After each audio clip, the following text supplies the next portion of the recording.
And now I'd like to introduce Alex Daly. Alex, many of you know already, is the Chief Technology Investment Strategist for Casey Research. What that means to me is he's simply one of the best tech analysts I've ever met. And he's a great tech analyst not because he can pretty much drill down across any aspect of technology, whether it be biotech or software or everything in between. He's great at figuring out how that new technology is relevant and useful, and I think that's more helpful for us as investors. Alex was one of the youngest executives in the history of Microsoft. He's currently a venture capital investor in addition to the many hats he wears at Casey Research. And he's the editor of Casey's Extraordinary Technology Alert, which is one of the best publications I think Casey Research puts out. I read it religiously. I got a sneak peek at his presentation yesterday, and all I can say is get ready. I think you're going to get your mind blown. Alex Daly. Actually, I think John Malden sort of got everything right for us on technology. So can I get my slides, please? So I'm just going to skip it and talk sports today. Let's talk sports.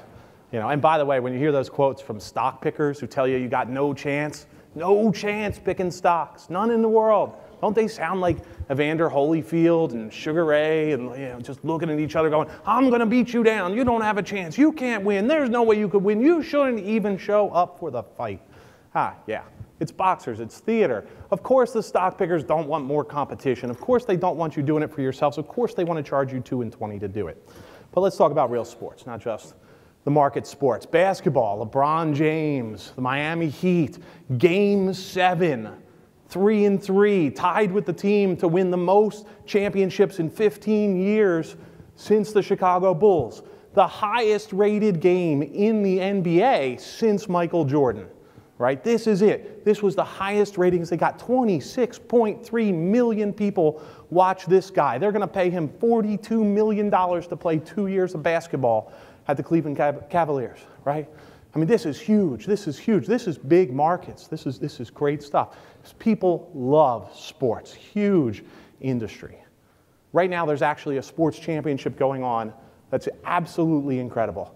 Just phenomenal. It'll blow you away, LeBron James style. Let me show you a little clip from it. Get the lights down.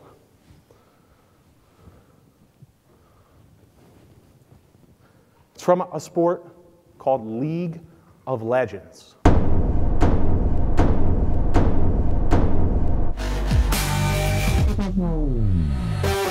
Death mark. First blood goes down. A shockwave coming in from Pearson, and that is what Zed lives for. Right now into it. There's the Sonyas. They're going to start crushing down. With the inhibitor already down and Bjergsen on the run, this is probably game right here. Ace and an open inhibitor. Oh, he missed it. It's in the brush. It's going to be the shot. First blood. Wild turtle putting on the shell, and he goes hard. Amazing's right on the backside. A great flash out, but it's not going to be enough. Dragon getting stolen by Meteos. That's the shockwave that he wanted. Lustboy on the backside. That all starting down. Bjergsen is just raining in damage, and he does find Sneaky. Boss gets hit up. The Glacial Fisher on the backside. They bottleneck into this fight and are going for broke. Wow, Turtle! Angel, Turtle on the triple. Turtle on the quadra. Meteos on the outside. A second quadra in the playoffs. They lay down the ward, so they have all the vision necessary. TSN goes to Boom 5 and takes down Cloud9.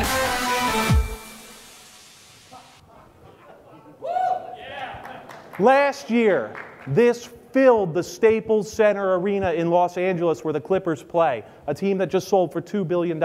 This filled them up. This sport, this game, was purchased by Chinese game company Tencent last year for $221 million. They filled the Staples Center. This year, right now, the World Championships are going on in Seoul, South Korea, in an 80,000-person stadium that once hosted the World Cup in 2002. They moved it there because nowhere in America could fit this many except maybe Gainesville, Florida.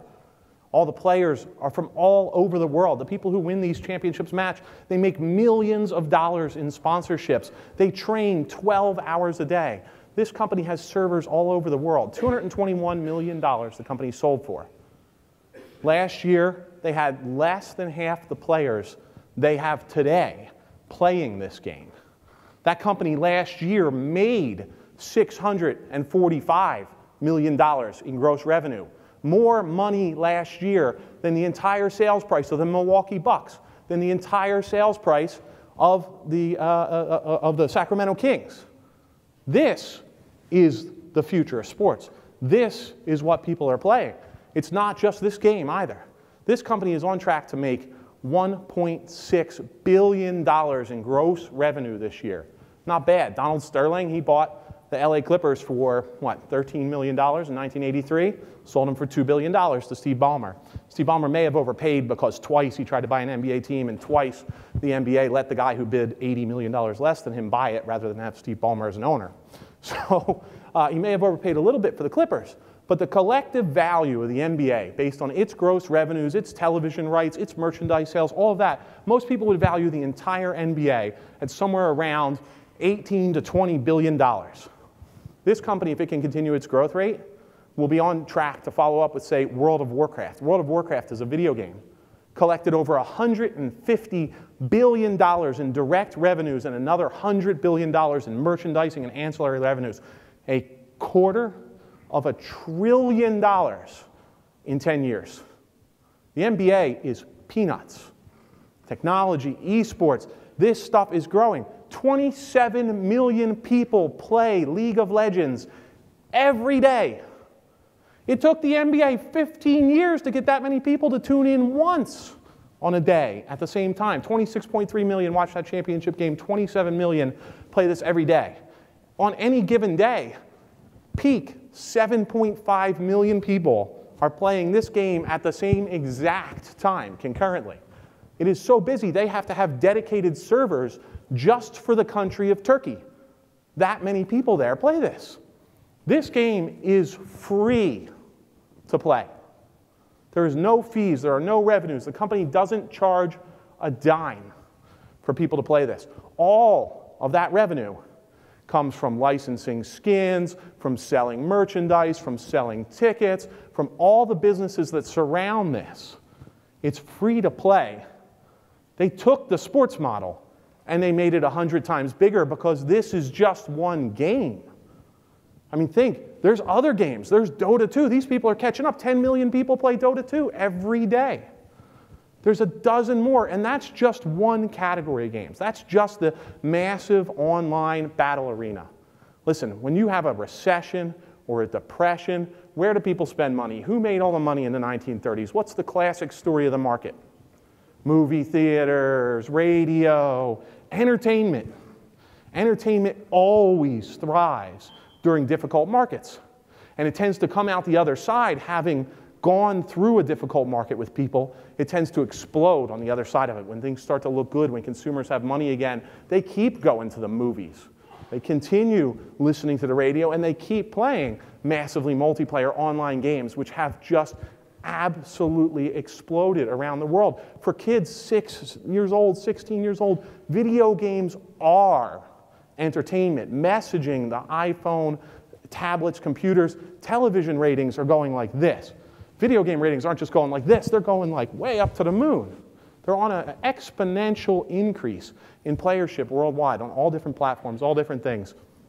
They even have their own ESPN. This company, have you ever heard of this company? Raise your hand if you've watched something on Twitch. Amazon just paid $1 billion 2 weeks ago to buy this, more than ABC paid to buy ESPN. Amazon paid $1 billion. This is the second largest streaming service in the world, only to YouTube. They stream more content, something like 10% of all internet bandwidth. They stream more than Netflix. Right? Amazon paid them, they got them for $1 billion.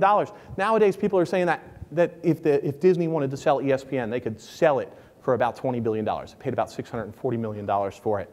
Sports are huge business, not just for traditional sports, but for technology as well. But it also shows you, just because you've never heard of it, just because you've never played it, just because you've never used WhatsApp or you never used Uber, doesn't mean that these valuations are crazy. On a dollar per player basis, the price that the Tencent paid for League of Legends is significantly cheaper than anyone has ever bought any professional sports franchise in the world for. And who buys a game and makes 3 times the revenue it paid for it in the year it paid for it? It didn't have to go into debt to buy this. It just bought it with a little bit of cash. Right? It's an absolutely incredible business model. Think about a game that's less competitive. This handsome devil here. Does anybody know who this is? There's a guy named Marcus Pearson. He goes by the name of Notch. Does anybody know anyone between the ages of 6 and 16? Raise your hand if you know someone, anyone between the ages of 6 and 16. All right, there's a 99% chance that those people have played his video game. It's called Minecraft.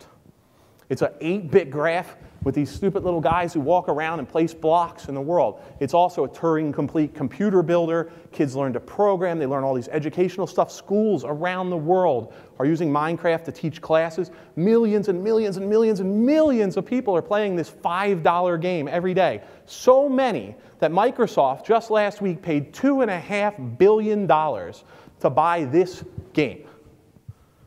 Microsoft ain't dumb. They make smart acquisitions. Most of the time, Nokia.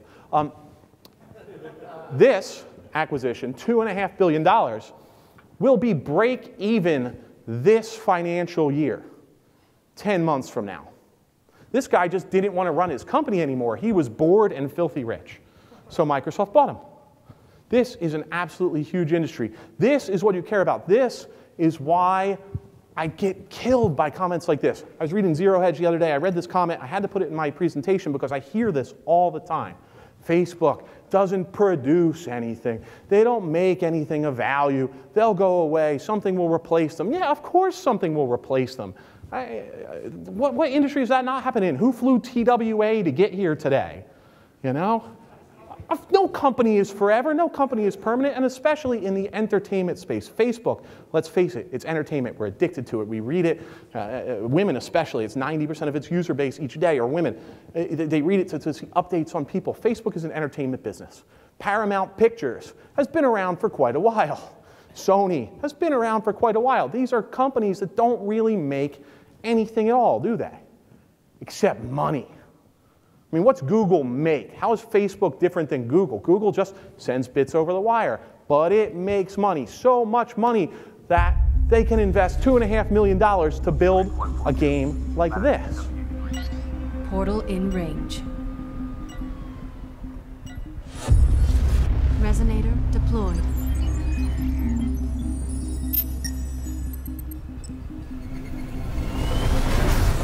Portal attack detected. Portal offline. Enemy agents in your area. I know that there are others out there. You just have to know where to look and know what you're seeing. What if they're already among us, but we don't realize it? You can catch the truth in a glimpse, and it vanishes. They are coming, and I must be prepared to work with them or fight them. Deployment failed. Portal captured.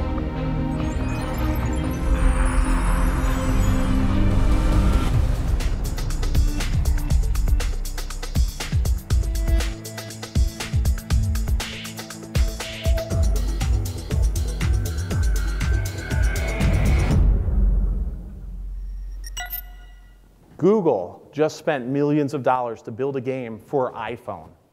Why the heck would they do that? Android, all of this. This game has no revenue model. They will not charge anyone. They will not sell tickets. There are no arenas. There is nothing. They don't charge for it. It's free. Millions of people play this every day. While Turkey is busy playing League of Legends, Germany is busy playing this game.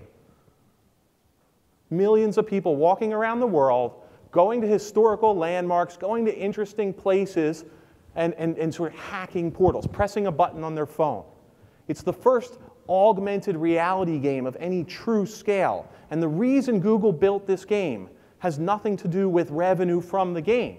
It means that they have millions and millions of people walking around the world telling them what the most popular tourist attractions are in the world. And you know what's even better? You get extra points in the game if you find a tourist attraction that doesn't have a portal and you send it to Google with a photograph. Perfect. So now they've got a photograph, GPS locations, the name of this thing. They just have some guy in India look at it real quick. Oh yeah, good, great, add it to the game. We got 10 people who submitted the same location. Excellent. Google spends tens of millions of dollars a year licensing points of interest database from companies like Navteq, which is owned by Nokia, the rest of Nokia that Microsoft didn't buy. So you have these companies that sell mapping data, but the thing is they sell it to Microsoft, they sell it to TomTom, they sell it to everybody else.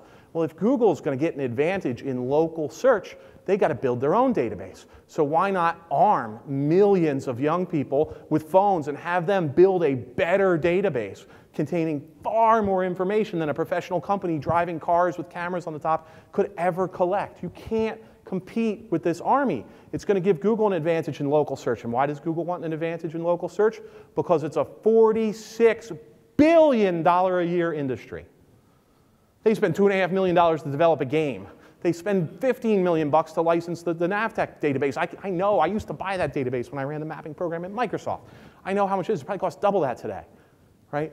Their savings alone would pay for this game.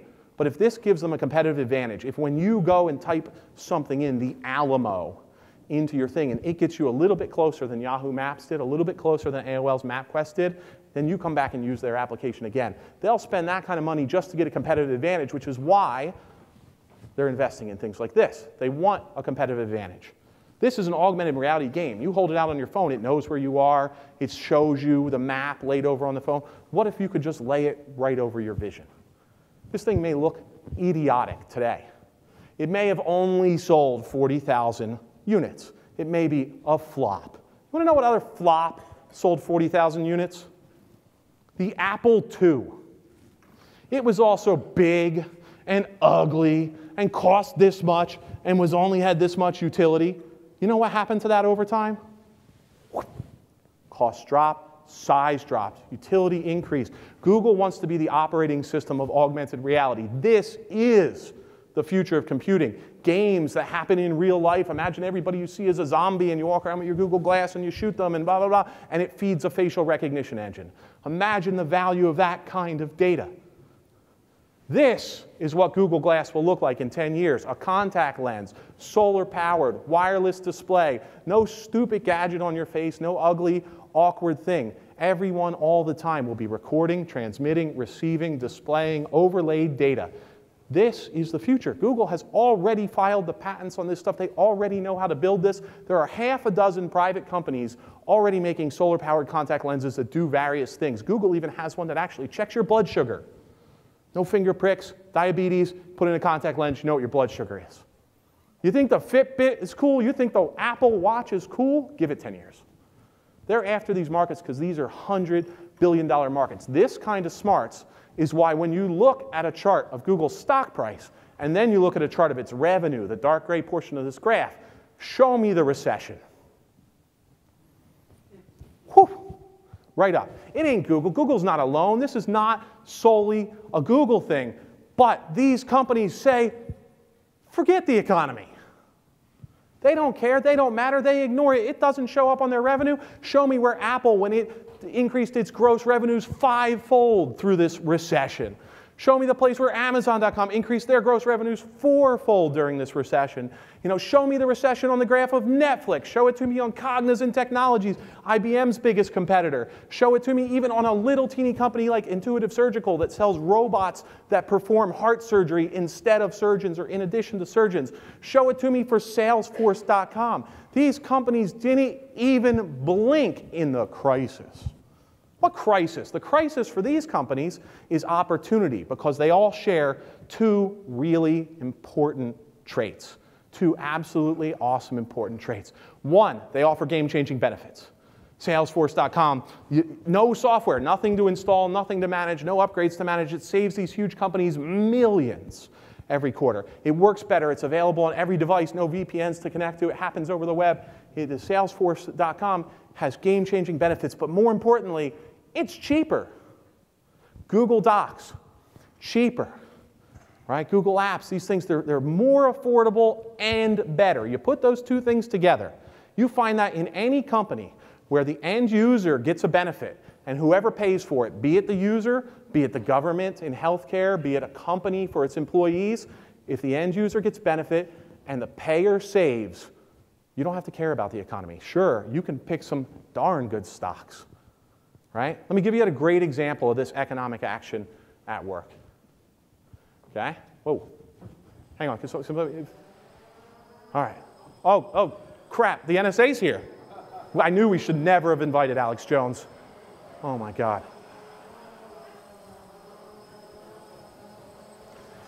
Smile. You're on NSA camera. All right, Jonathan. You can pull that bad boy back in.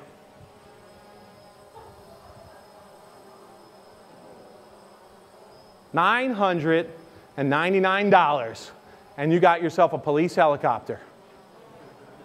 I kid you not. Think about it from an economic perspective. Really, truly consider. Thank you, Dodie. Great catch. Economically, think about this. The implications of this are monstrous. Your police helicopter costs about $300,000 a day to operate, between insurance policies, labor, fuel, the actual cost of the machine, its maintenance, everything like that. Every time there's an LA police chase, you want to put 300,000 bucks in the air, or you want to put 999 bucks behind that thing. It is better. It can go places. Fit a police helicopter into here. It can go places no helicopter could ever go.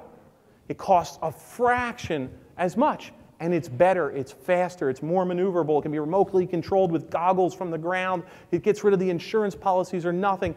These things can do anything. They fundamentally change the game for small-scale avionics. But they're hard to invest in, right? But when something is this absolutely massive, it tends to stay in the private industry for a really long time. So the question for us as investors, right, the thing you really want me to tell you up here, the thing everybody asks me in the hallway, is how do we find these investments, and really, which ones are they? So where do we find them? Where do people and businesses spend the overwhelming majority of their time and money? Start there. Find anything expensive. Anything that you think to yourself, wouldn't it be nice if I could own a private jet?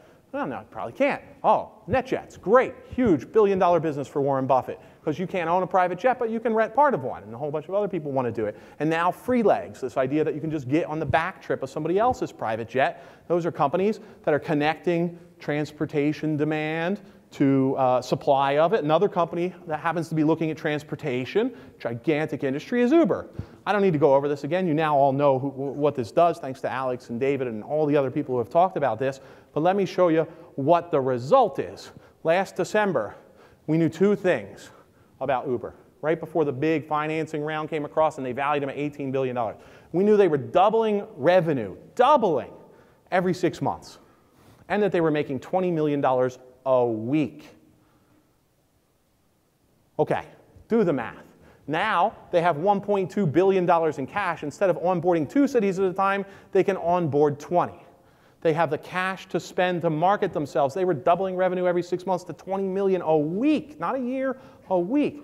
Last year, this year, people are talking revenue projections of billions of dollars already, $2.2 billion run rate in gross revenue for this year. That's the rumor. I haven't seen their financials. I know some people who have seen their financials. I'll tell you that's a pretty darn good and accurate rumor.